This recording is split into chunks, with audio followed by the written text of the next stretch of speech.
Good morning, good afternoon, good evening, and welcome to Radio Works World. My name is Gill Barham. I am the Miracle Molecule host.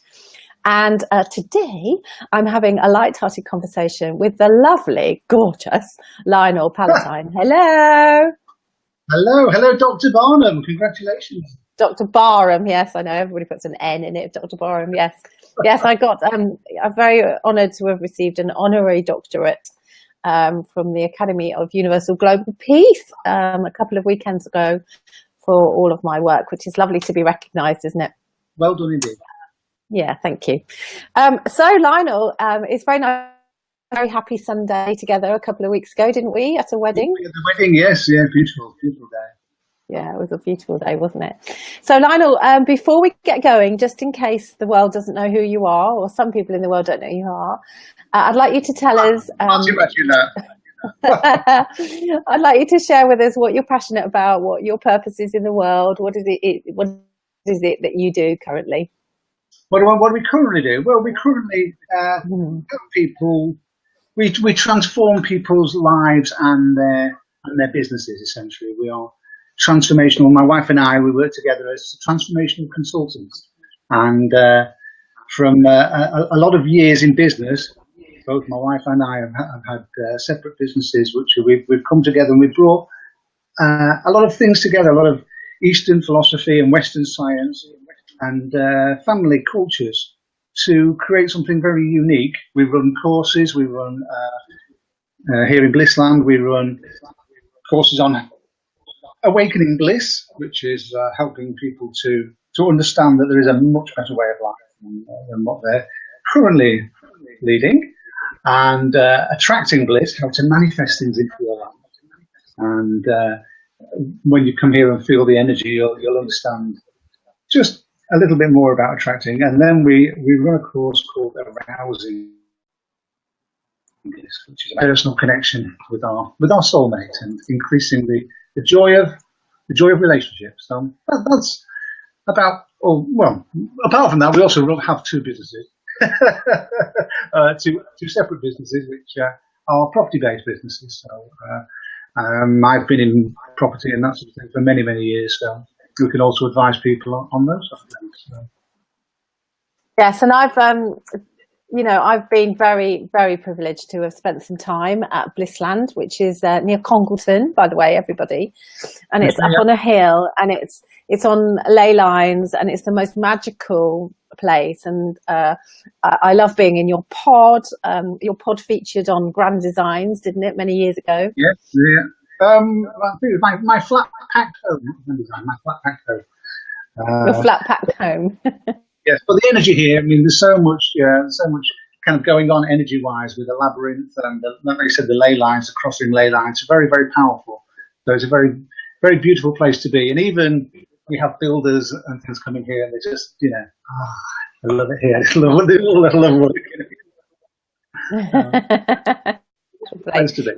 But you have the opportunity to go, and I have the opportunity to connect with you, so that if they're interested in any of those courses that you do, then they can go onto your website and book on with you, because it's a really plush place. And what I love about what you do too, Lionel, is that my world, we're very focused on women, or I'm very focused on women, and women are very open to kind of personal development and finding their center and becoming balanced and connecting with the earth.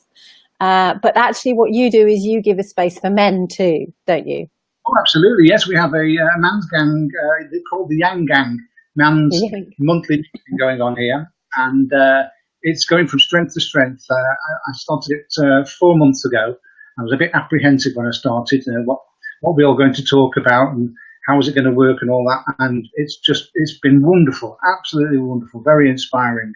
And I'm now connecting with other men's groups, and we're hoping to run a yin crowd as well. Dawn's going to run a yin crowd, so there'll be a women's group and a man's group. It's all free. Just it's the opportunity for people for men from the men's side of things. It's opportunity for men to connect with their tribal roots.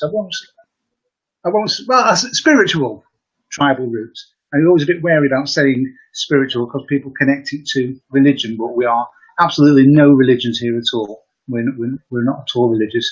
And it's an opportunity for men to Everybody's talk. watching this because I'm not. You're very in and out at the moment. So I'm hoping this is coming out all right on Facebook, because that was Well, spirit. that's Did you say technology. it was all to do with spirit? Is that what you're talking about? Sorry, I lost, I lost you there. Technology is not a big part in our lives here. It's a bit of a nuisance, really. Technology. I mean, it's marvelous what it can do, but in reality, it's lost a lot of connection, a lot of people connection, a lot of groundedness, and it's a typical example. So, getting back to basics and leaving our phones to one side and talking and connecting is really a much better way to be. Especially connecting with the earth, nature, beautiful. Mm, mm. I don't know if you heard any of Okay. that. No, I didn't hear any of that. I'm just going to check whether or not everybody else is hearing any of that either. Yeah, never mind. Go ahead anyway. That this is actually broadcast in its efficient way for people to understand what's going on. So, Lionel, we're going to get into our light-hearted conversation. And I have some quick fire questions and a couple of scenarios, which is going to look at kind of pick out certain stages in your life and look at the Lionel behind the business, behind Blizzland, behind the brand. Okay.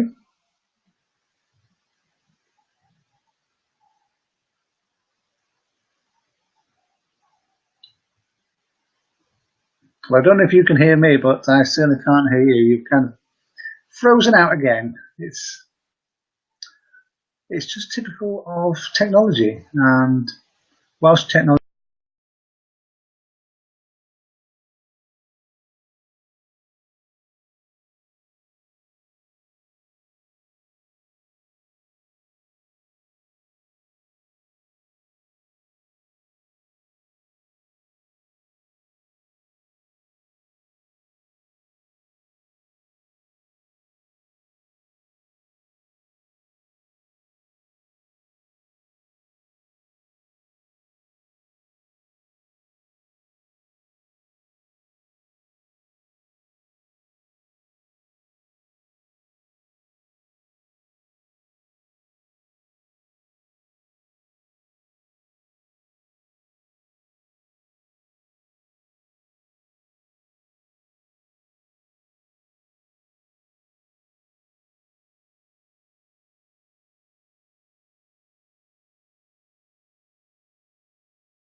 do it for you. Oh, hello, I've been talking okay, for a let's long begin time. this. Hi, Lionel. Hello there, I've been talking for a long time, but I don't know what happened, whether I was talking to myself or what. But hey. No, I ended the broadcast. Thanks, Fred. Oh, what a shame. I think there's something going on here where I am, which we seem to have resolved. We're not quite sure what happened, but anyway. Okay, so I ended the broadcast, so we can restart it. So we'll just go on from where we started from. Okay. Just let me get up the Radio Works World.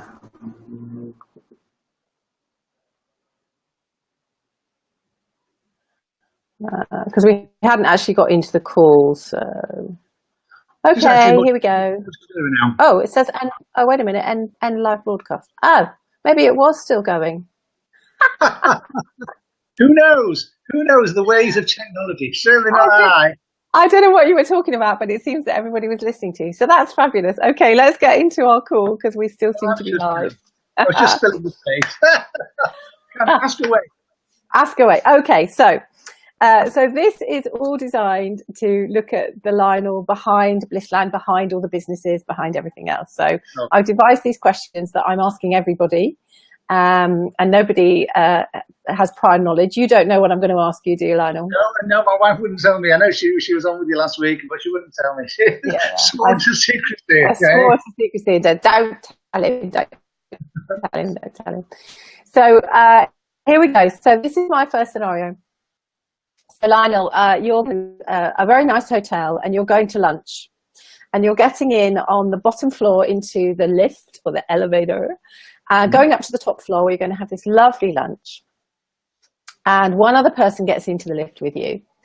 But unfortunately, the lift breaks down between a couple of the floors.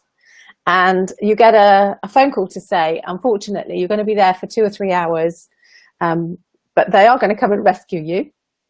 But the good news is, that's good to know.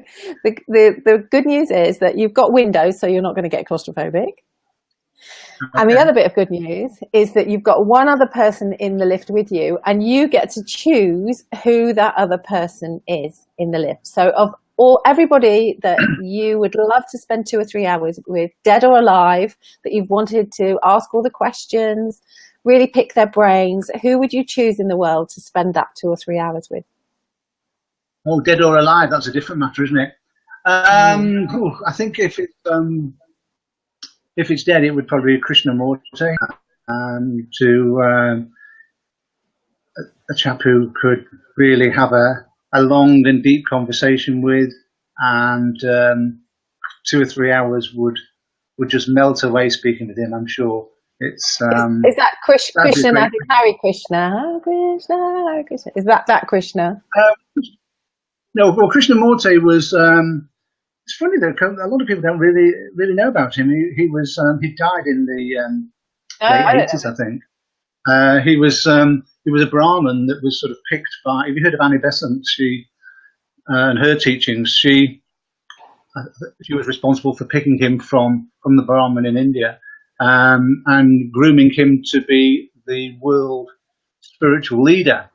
Now, he kind of rejected the whole organization at some point, and then went into conferencing and just talking around the world. But he was a very, very spiritually based man, without any ulterior motive, which a lot of spiritual people seem to have. Much as they say they don't have any ego, they seem to have a lot of spiritual ego. But for me, he was a great awakening when I first read any of his works, and saved me from spiraling into what a lot of teenagers would wind down into,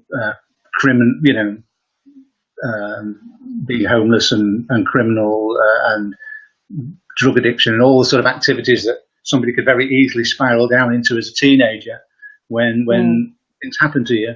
I would put his writings down to saving me from that. So you've known of him for many, many years then?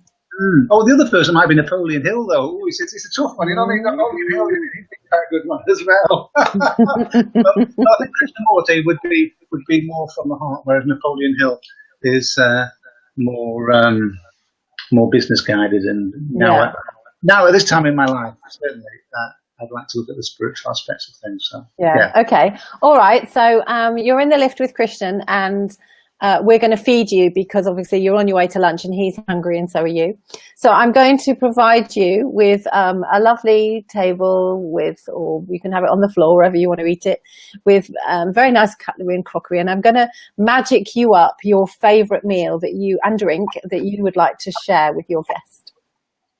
Oh, right. Okay. Well, I suppose really the drink would have to be water because,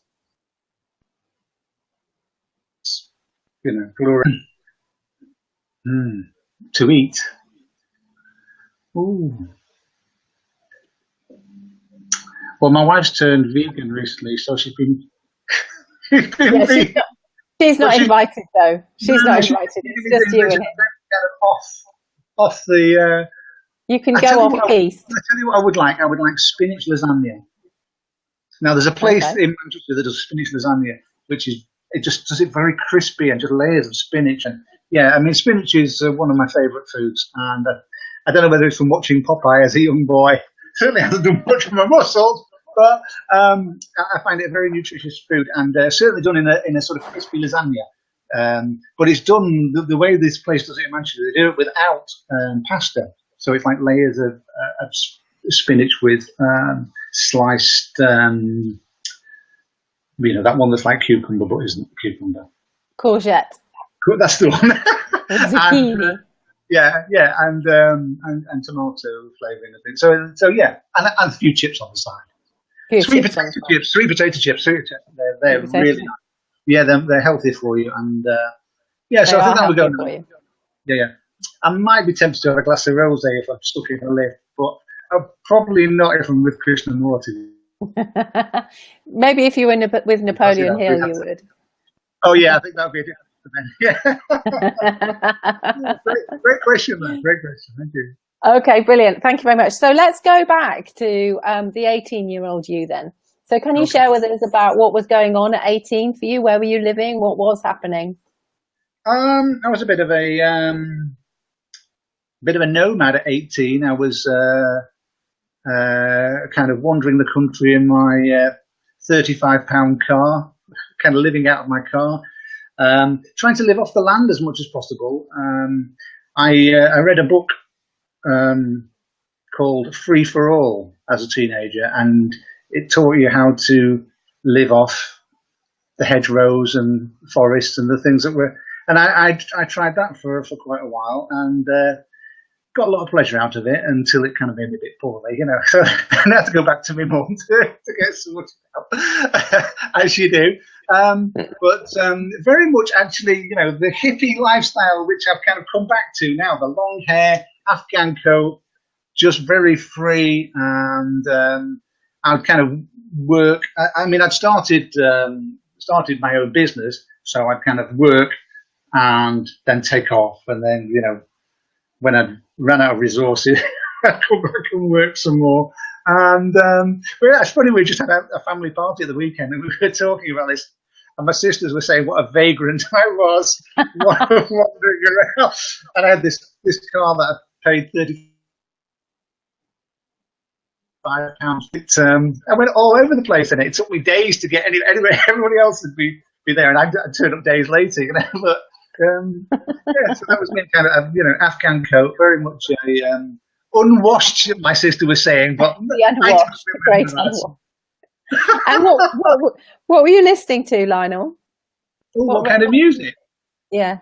I've always been kind of fairly easygoing on music, but in those days it would have been a lot of rock. There'd been a lot of Led Zeppelin, The Who particularly. I liked. Oh yeah.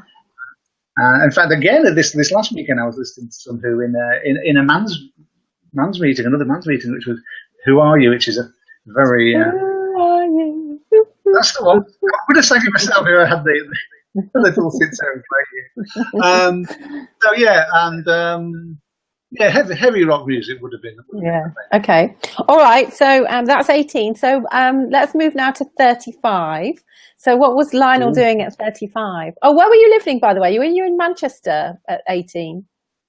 Yes, yeah. Well, I was based in Manchester, so it always Yeah. seems that you end up going back to where you come from, back to your Yeah. roots, you know. So, Yeah. um, But that, 35, where were you by the time you were 35? well, I was still in Manchester. I had actually left Manchester and come back by then, but I built my own house as a wedding present for my wife. Had my businesses running smoothly. I was driving one of the world's top 20 supercars, and two lovely children, and very blessed with all the trappings of material success, which to a lot of people would seem like a wonderful life, but in actual fact adds up to a whole load of nothing, you know. Yeah. And we have to reach a certain maturity before we learn that these sort of things aren't all there Correct, cracked absolutely. through society, are they? You know, it's. So was that not a very happy time for you, really? Oh yes, I mean yeah. When my kids were young, I mean, it was wonderful. I loved, you know, I loved having children, and it's just that you've got a lot of pressure on, don't you, to do more and more all the while and create more. And it certainly wasn't unhappy. I wasn't unhappy in any sort of guise. It was a wonderful time, but and a very blessed time, in fact. You know, to be able to have two wonderful kids and experience running your own business and yeah, a very powerful time, very developmental but it's not like a simple life, you know. There's a lot more to be had from having less. You know, And would you say that your life's more simple now? I'd like to say that. I really would like to say that. Your words, not mine. In terms of what I'm doing and what I'm trying to create and how I'm going forward and connecting with the land a lot more, which is beautiful. But the trouble is with our 30s and 40s, till we get to a certain maturity, we kind of want more in materialism, and the more we want, in reality, the less we have. So it's quite simple that if you want less, you have more, because you have everything that you want, very simply. And I certainly don't want for anything now. So that's a beautiful place to be. I think you and I are about the same sort of age, I think, Lionel. And I'm sure you're much younger than me. one of the things that actually I think you're younger than me. One of the things that that being more confident, more comfortable, actually appreciating what you have. And I know that you can't kind of compare it, because obviously when I had young children, we really struggled because my husband was working. We had one wage, we had 3 children, but the kind of, oh my God, I've got to buy shoes to go to school moment, and how are we going to afford all of that? So it's very, very stressful trying to combine all of that. But actually it goes more than that, because I think, living in that moment and being able to enjoy the good parts of that is the skill of really having a happy and healthy life. And if you're in Blissland, I know that that's what you do for people of all ages, is to help them to appreciate the now. Absolutely. Rather than worry about the things that they have. That's something that I've learned to do, even over the last, year or 2 years, is, as an entrepreneur, as a businesswoman or man, you're always busy and you're always striving for things, but sometimes you forget to enjoy the ride, don't you? Mm-hmm. Well, appreciation and gratitude are the two foundation blocks, the two pillars of life, really. If we can appreciate the things we have a unique strength there. And I've said this to you before, that in the last couple of years, you have actually gotten more attractive. You've become beautiful in your own essence, and as you said, then you've begun to understand the joy of appreciation and gratitude, and through that, you have actually become a more wonderful, loving person, and it's beautiful to see you. Oh, thank you. And whereas I just got older. Yeah. Well, I think Blissland's had a part to play in that as well, because all of those people that I connected with, and coming to Blissland on a couple of occasions for World Earth Day, and being around people that are like you and Dawn and all the other people that I'm connected to, and you definitely are, the result of 5 people you spend most of your time with. So it's the same for us as adults in our 50s as it is for our children when they're in their teens. Is the more people you're around that you aspire to and that are like you or you want to be like, then the easier life is, really, I would say. Would you agree? Yeah, absolutely. It's finding more of ourselves, being in fact, when you work with us, that's what I was saying. It's all about being more of ourselves, and we don't want to be like anybody else. We really want to be unique. If we can get past all that other stuff and just become more of us and be seen as us, then what more can we want? We're all our own worst enemy. That's and accepting that not everybody's going to like you, and not everybody's going to get you, but actually maintaining and holding your own center. And I certainly feel that I've kind of grown into the person that I knew I was when I was little, but kind of lost. I think we lose our way slightly because of pressures of family or friends or peers or what's going on in society. And actually that lovely feeling of coming back to, actually I've always felt like this, or this is the way that I've always was meant to feel, actually. It's childlikeness, isn't it? It's following our own intuition. I think that's the beauty of it. Just being a child again, without all the responsibilities and all the negativity of the adult world around you. Which is bombarding you all the time, isn't it?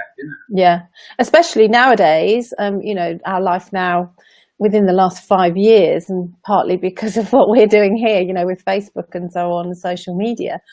I think it's a very difficult time for teenagers, particularly, to be in this world. It's a hard, it's not an easy world for them, and it's got even worse since my children are all in their 20s now, and they kind of are very good at removing themselves from all of this. I spend much more time on social media than they do. They kind of get away from it. But of course, I think things are much exposed to it and much more reliant on it in some ways. And those are the ones that we need to worry a little bit about. Oh, absolutely. I mean, in lots of ways, there's too much communication these days. And to my mind, there's too many modes of communication because, I get lost with it all. You've got emails and texts and phone calls and letters, Facebook, all these things. It's just, in the old days, when I was a boy, you had one phone in the house and 4 numbers to ring you. And life was a lot more simple, but it was simpler. Although what I do love about it is I do love the way that social media connects us around the world, and particularly as we have this family that has now moved away from each other, is being able to connect on FaceTime. My daughter's just been in Krakow for a year. It was wonderful to be able to see her face and hear her voice. So it has its merits. I mean, there are some people who believe that technology will cure all the ills of the world, and I'm not so much a believer.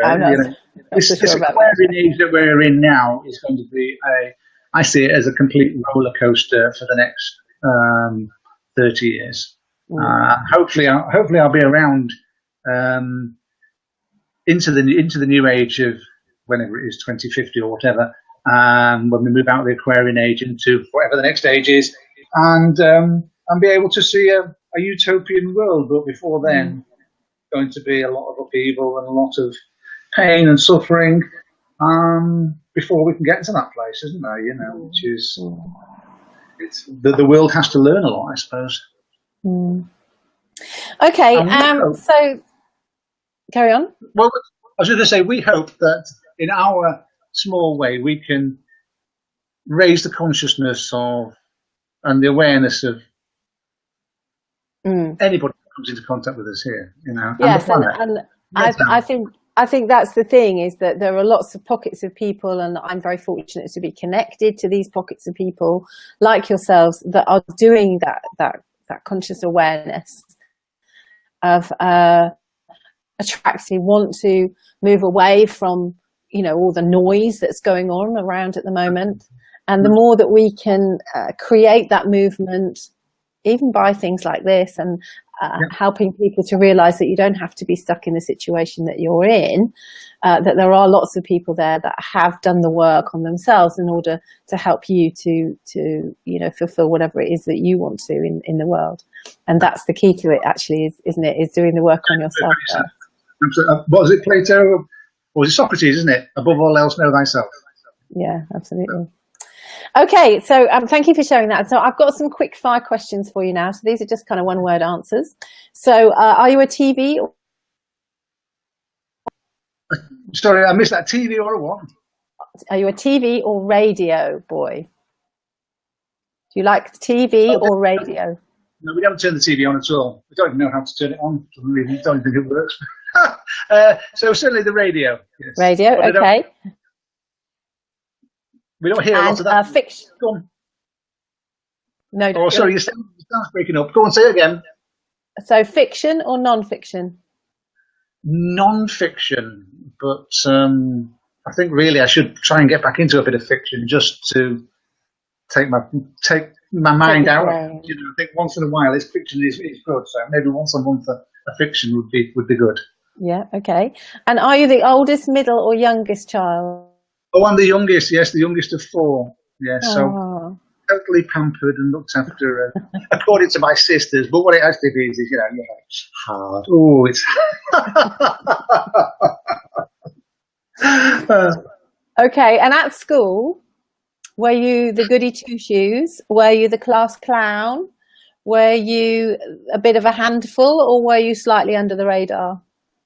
I was probably a clown until I realised I had to get under the radar so I could wag it more.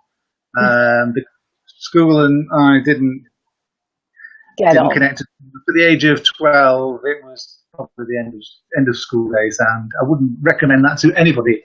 But as I say, that's the sort of age which is so important, that it's those early teenage years when we really have to be so careful with the formative years, the early sort of childhood years and the formative years, where we have to be so careful to work with people, young people, to develop really positive lives, which is something I'd like to do in the future. Is it? Yes, certainly. Yeah. Working with young boys to make them have a greater respect for women. I think that's the difficulty of once they get into the team sports and that kind of mentality, they forget they have mothers and sisters and those sort of things, and they lose the respect for women that women should have. And you know, women are going to be the saviors of the planet. And I have to say, not all boys are like that, are they? No, not all of us. No, but you know, that's if I could change the world in any way with a magic wand, that's what I would do. What's your best habit, Lionel? My best habit was that. My best habit. Well, all my habits are good habits. I've kind of given up all bad habits. Brushing my teeth a lot. I do like brushing my teeth. So that's probably a good habit, isn't it? Okay. All right. So in that case, can you pick a worst habit? You said you haven't got any bad habits. What would Dawn say your worst habit is? Being too fussy about how I put things in the dishwasher and being to, cleaning up, because she is dreadful. Oh, she makes such a mess in the kitchen. It's everywhere. And then I have to come along and clean it all up, you see. And she doesn't seem to like it. She doesn't seem to appreciate it being clean. But she has her role, and I have mine. So I do the cleaning, and she does all the. She makes the mess, and I clean it up. You're just trying to be helpful. Okay, and what do you do to relax? I know you're super busy, but share with us what you do to relax.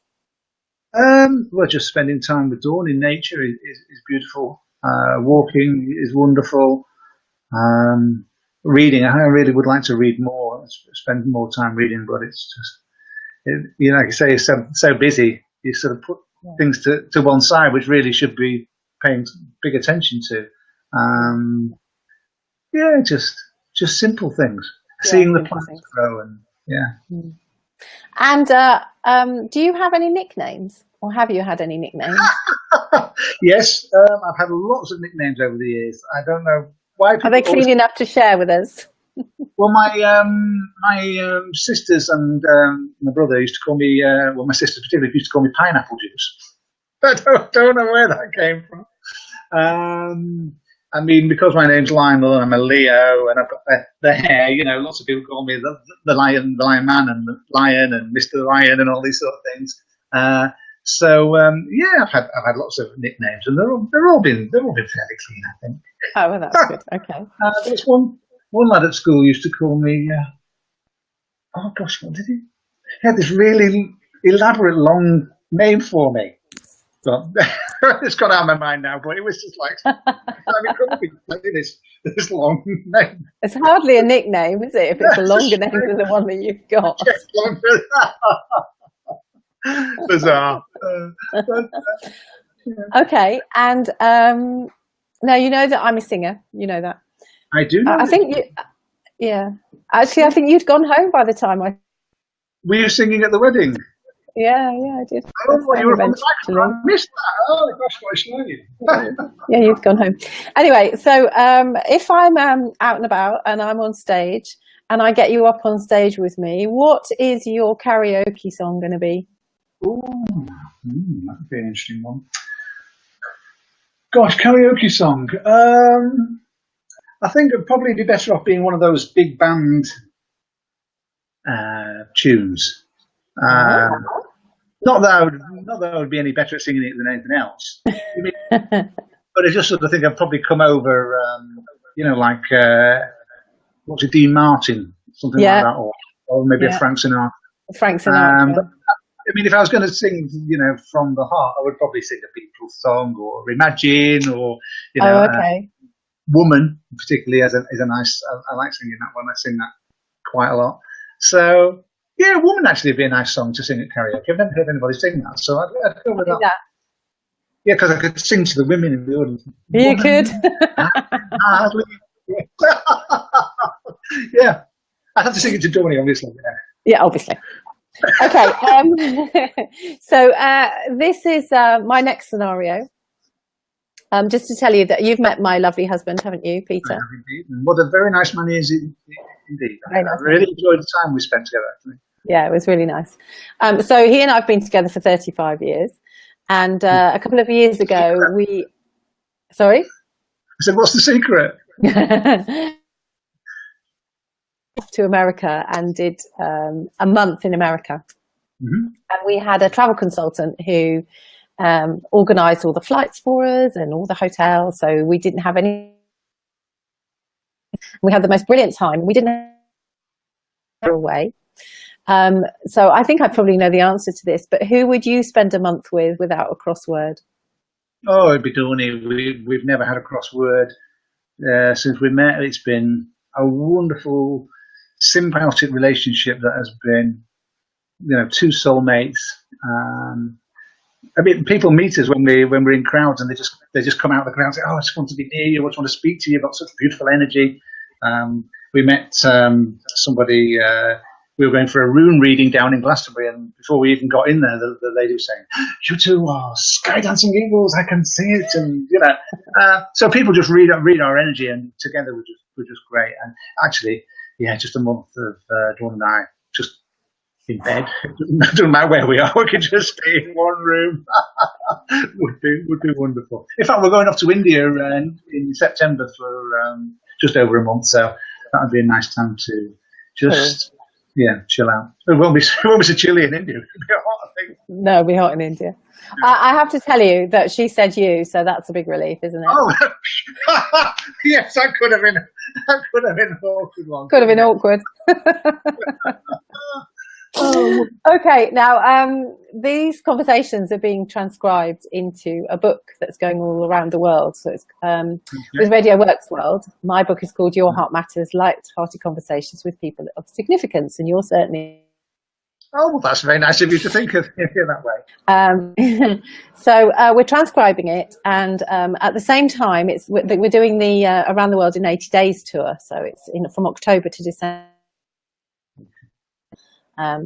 Trail, including places like New York and San Francisco and Tokyo.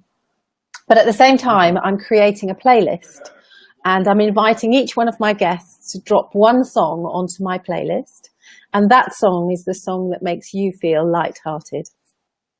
Light-hearted? Ooh. I could probably give you one that would make me feel very heavy-hearted. No, I don't want that one. No. Light-hearted. In some ways, it could be the same because it's kind of an emotional releasing, but I don't think light-hearted. Yeah, if you said, "Oh, we're going out to a party, Dawny," what are you going to put on the car? What are you going to put in? Oh, I think I kind of like that Kings of Leon, "Sex is on Fire." Sex is on Fire, because that's great to dance to, you know. So that would be certainly a dancey type of tune. Yeah, that's cool. I think somebody else has mentioned that actually as a potential as well. But I can't get Benny Hill and the Milkman, Ernie the Milkman out my head, but it wouldn't be that one. I think I'd rather have a Kings of Leon rather than Benny Hill on my playlist. Yeah, I'd have to. I'd have to give that some serious thought. I mean, Dawn and I like a lot of Diva from Alan Mitten, so that's very, very enlightening in terms of, that would be spiritually light-heartening. Yeah. Okay, well, I'm going to go with Kings of Leon for now, and if you change your mind, then you can let me know. To write it in the book. Yeah, okay. Yeah. You can let me know in between me creating my playlist. Okay. All right. So nowadays, because you've read my book, The Heart of a Woman, I know you've read my book. I have indeed, and very good book. I recommend it to anyone. Thank you.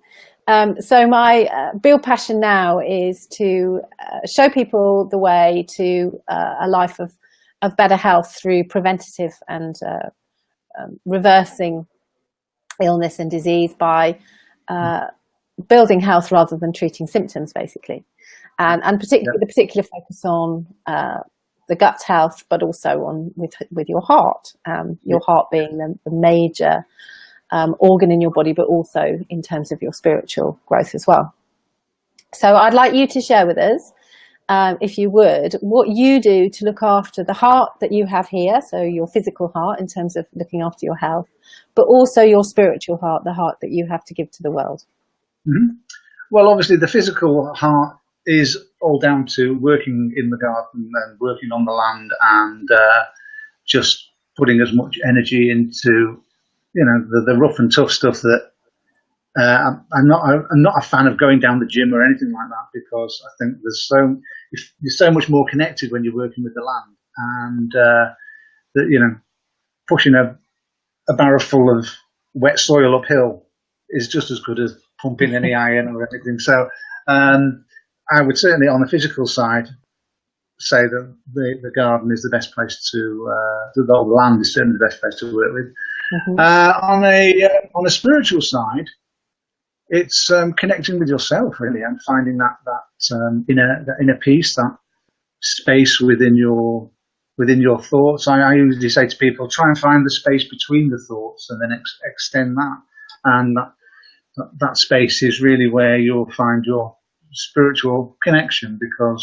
And how do you do that, Lionel? Do you do that through meditation, or how do you connect? I have a practice which I've been doing since my teenage years, is called Mei Li, which means life flow, and it's a practice of connecting with each chakra independently, and then balancing all the chakras. And so it is a meditative type of practice. It can be a very quick breathing exercise and connection, just a couple of minutes, or it can be a couple of hours. It's quite addictive, it's very trancey, but it's also very inspirational. It can bring you that space in your head to actually find a way forward with anything, and often it just makes me want to write things down, and just create things. I love writing, so that's the way I would say for me is a spiritual connection. That is me speaking to my higher self, to the universe, and the universe talking back to me. So brilliant. Thank you. If anybody wants to come and have a lesson here with me, it's early start. I was going to say if they can share. So talking about that, I'm going to share your website, which is blissland.co.uk, so that people can. Would you share with us also a little bit about what's coming up for you in the next month or in the next 6 months, up to Christmas maybe? Any events that you've got going? How can people engage with you? Yeah, absolutely. Well, we've got the Man's Monthly event, which I've just mentioned, the Yang Gang. We have lots of events because we have an event centre here, or a barn. Sorry, not an event. It's not an event centre. It's a barn, but it's a very beautiful barn. And so we have.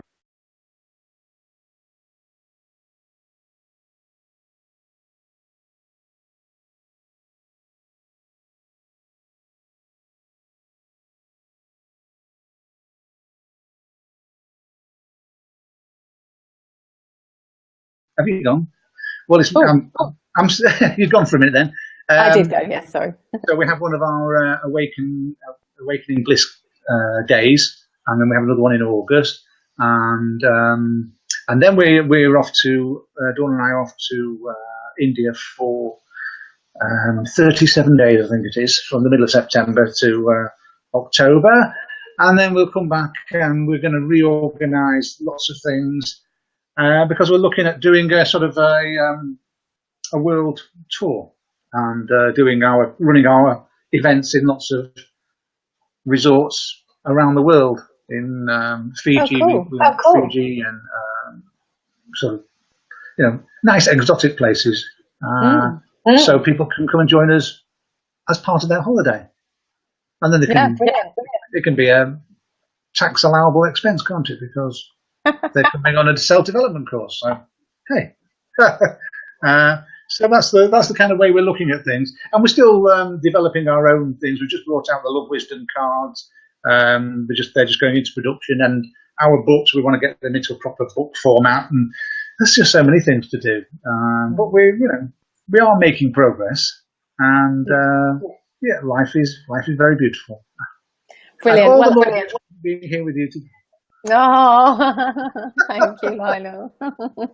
Well, I've really enjoyed my light-hearted conversation with you. I hope you have too. I have indeed. Thank you. And we're going to connect real soon. I know that I'm going to see you soon. So if anybody wants to connect with Dawn and Lionel, because they are a force to be reckoned with, certainly, and being around them is a lovely experience, then the website is on the screen now. And you can also, Lionel's not very good on Facebook, but Dawn is. So if you look at Dawn Cox MBE, then you can connect with Dawn on Facebook. They do come as part of a package, I have to say. So you can connect in either way. So thank you very much. Love to you both. Thank you very much for taking part. All your listeners. Yes, absolutely. And I'll see you real soon. So thank you very much.